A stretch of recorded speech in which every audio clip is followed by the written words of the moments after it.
Exercise 9.1 का seventh सम करने जा रहे हैं, जो कि बहुत ही आसान सम है। ठीक है, बहुत ही प्यारा सम है। देखो क्या कहता है from a point on the ground the angle of elevation of bottom and top of a transmission tower fixed at the top of a 20 metre high building are 45 degree and 60 degree respectively. Find the height of tower. ये statement रही मैंने जो पढ़ी। ठीक है, चलो अब इसके स्टेटमेंट को हम डायग्राम में कन्वर्ट करते हैं, तो आपको स्टेटमेंट भी समझ में आ जाएगा और सम भी समझ में आ जाएगा। कहता है एक बिल्डिंग है। ठीक है, क्या कहता है एक बिल्डिंग है, ये बिल्डिंग है। ठीक है, जिसकी हाइट कितनी रखी है, 20 मीटर हाई बिल्डिंग है, इतनी ऊंची बिल्डिंग है।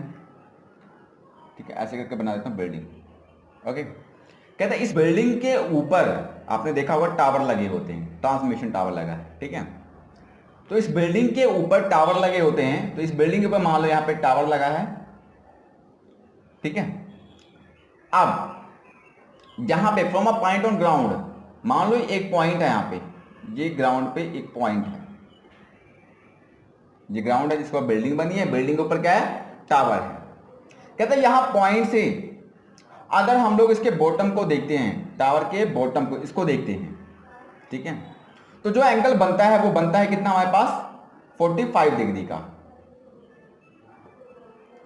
ठीक है, अगर जो एंगल ऑफ एलिवेशन है, इधर से बॉटम टावर को देखते हैं तो 45 डिग्री का एंगल बनता है।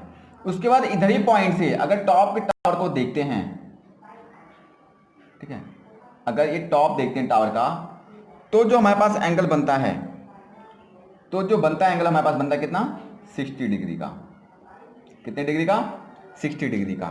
जब कहता है यहां पे पॉइंट है, इसके बॉटम को देखेंगे, टावर के बॉटम सबसे नीचे वाले पार्ट को, तो 45 डिग्री का एंगल बनता है। जब इस टावर का टॉप को देखेंगे तो 60 डिग्री एंगल बनता है। कहता है बताओ इस टावर की हाइट कितनी होगी, ये टावर की हाइट कितनी होगी। ठीक है, अभी स्टार्टिंग में नहीं दिया, हमें बताना है, तो मैं एक्स मान के चलता हूं, ये एक्स होगा। अब पॉइंट कंसिडर कर लेते हैं, इसको ए पॉइंट, इसको बी पॉइंट, इसको सी पॉइंट, और टॉप वाले को इसको डी पॉइंट, इसको सी पॉइंट, इसको बी पॉइंट, इसको ए पॉइंट। ठीक है, इतनी बात समझ में आती है, वेल डन। चलो अब फाइंड करते हैं, सोल्यूशन करते हैं। सबसे पहले जो चीज गिवन है वो लिख लेते हैं। हमारे पास बीसी गिवन है, कितना, 20 मीटर। बीसी क्या है, हाइट ऑफ बिल्डिंग। उसके बाद एंगल, ठीक है, in triangle A B C, in triangle A B C की बात करें तो इसके अंदर जो एंगल हमारे पास, एंगल सी ए बी, जो एंगल ए हमारे पास कितना है, 45 डिग्री। ठीक है, उसके बाद अगर मैं ट्राइंगल, इन ट्राइंगल बात करूं ए बी डी में, ठीक है, ए बी डी बड़े बड़े ट्राइंगल में बात करें तो जो मेरे पास एंगल डी ए बी है वो कितना मेरे पास, 60 डिग्री है। इतनी बात समझ में आ गई। चलो अब क्या करते हैं, पहले इसके अंदर ट्रिग्नोमेट्रिक रेशियो लगा के, इसके अंदर ट्रिग्नोमेट्रिक लगा के ये बेस निकाल लेते हैं। बेस आ जाएगा, उसके बाद हमारे पास ये परपेंडिकुलर भी आ जाएगा। चलो देखते हैं कैसे, बहुत ही आसान है सम। तो देखो क्या करते हैं, पहले कंसीडर करते हैं ट्राइंगल एबीसी ले लेते हैं। ट्राइंगल क्या लेंगे, एबीसी ट्राइंगल ले लिया हमने।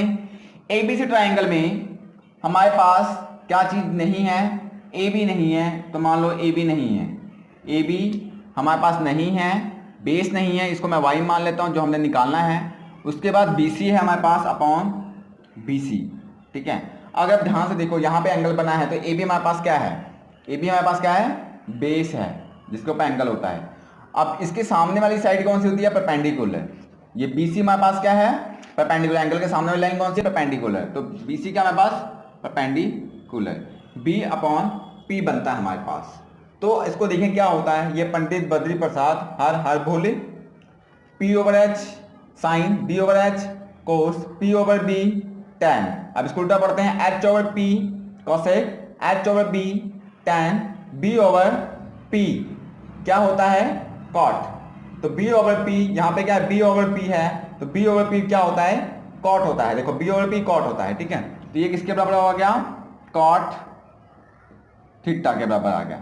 ठीक है, चलो ए बी की वैल्यू कितनी है बताओ, ए बी की वैल्यू नहीं पता हमें, वाई मान के चल रहे हैं। ठीक है, अभी निकाल लेते हैं। उसके बाद बच्चे बी सी की वैल्यू कितनी हमारे पास 20, बी सी की वैल्यू कितनी है 20। अब कॉट एंगल कितना हमारे पास यहाँ पे एंगल 45 डिग्री है, कितना कॉट 45 डिग्री, ठीक है। चलो देखते हैं कॉट 45 डिग्री की कितनी वैल्यू होती है। कॉट 45 की वैल्यू होती है 1, कॉट 45 की देखो यहाँ पे डिग्री देखो 45 डिग्री है और कॉट 45 पे कितना है 1 है, तो कॉट 45 डिग्री कितना होता है 1, तो हमारे पास ये आ गया 1, ये 20 उधर चला गया इंटू 20, तो हमारे पास जो y है वो कितना आ गया हमारे पास 20 मीटर। मतलब जो इसका बेस है हमारे पास वो भी कितना है 20 मीटर हमारे पास आ गया। अब तो बहुत ही सिंपल सम रह गया। अब क्या करेंगे, सिंपली हम क्या करेंगे, इसकी परपेंडिकुलर हाइट फाइंड करते हैं अगला ट्रायंगल कंसीडर करके। चलो करते हैं। अब बात करते हैं in triangle A B D, in triangle A B D, ठीक है। ट्रायंगल क्या लेते हैं ए बी डी लेते हैं। अब इसमें देखो क्या हमारे पास क्या निकालना है, डी बी निकालना है, D B over A B, D B over A B, ठीक है। अब आप ध्यान से देखो डी बी हमारे पास क्या है परपेंडिकुलर, एंगल के सामने वाला क्या होता है परपेंडिकुलर, और ए बी तो हमें पता है क्या है बेस। परपेंडिकुलर अपॉन बेस बन रहा है, परपेंडिकुलर अपॉन बेस क्या होता है tan। देखो परपेंडिकुलर अपॉन बेस क्या होता है tan, ये साइन ये कोस ये tan, परपेंडिकुलर बेस क्या होता है tan, ये बन गया हमारे पास क्या tan थीटा। इतनी बात क्लियर है।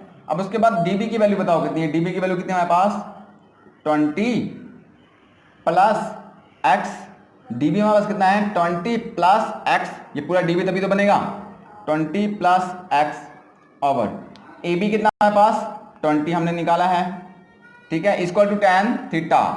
अब tan थीटा यहाँ पे जो tan थीटा है देखो एंगल कितना है 60 डिग्री का, कितना है 60 डिग्री का, तो यहाँ पे tan 60 डिग्री आ गया। अब बात करें tan 60 डिग्री की वैल्यू कितनी होती है, ये tan थीटा है, tan 60 डिग्री वैल्यू होती है हमारे पास √3, कितना होता है √3, 20 plus x over 20 is equal to कितना आ गया हमारे पास यहाँ पे √3, कितना √3 आ गया, ठीक है। यहाँ पे अब इस √3 है, अब क्या करना आपको 20 plus x is equal to 20 √3, ये चला गया हमारे पास सीधा एज इट इज। अब क्या होगा एक्स की वैल्यू निकालेंगे तो क्या से निकालेंगे 20 √3 माइनस ये प्लस का था उधर जाएगा क्या होगा माइनस का हो गया। उसके बाद एक्स ये क्या बन गया 20 कॉमन निकाल लूं √3 माइनस 1 कर दिया मैंने यहाँ पे। देखो आप क्या करना है हमें यहाँ सिंपली √3 की वैल्यू यहाँ पे क्या करनी है पुट कर देनी है। √3 की वैल्यू कितनी हमारे पास 20 √3 1.7 माइनस 1, तो हमारे पास कितना आ गया 20 इंटू 1.7 में से 1 माइनस जाएगा कितना जाएगा 0.7 रह जाएगा। अब इसको करते हैं मल्टीप्लाई, इसका अपॉन 10 लगा देते हैं पॉइंट कैंसिल करने के लिए।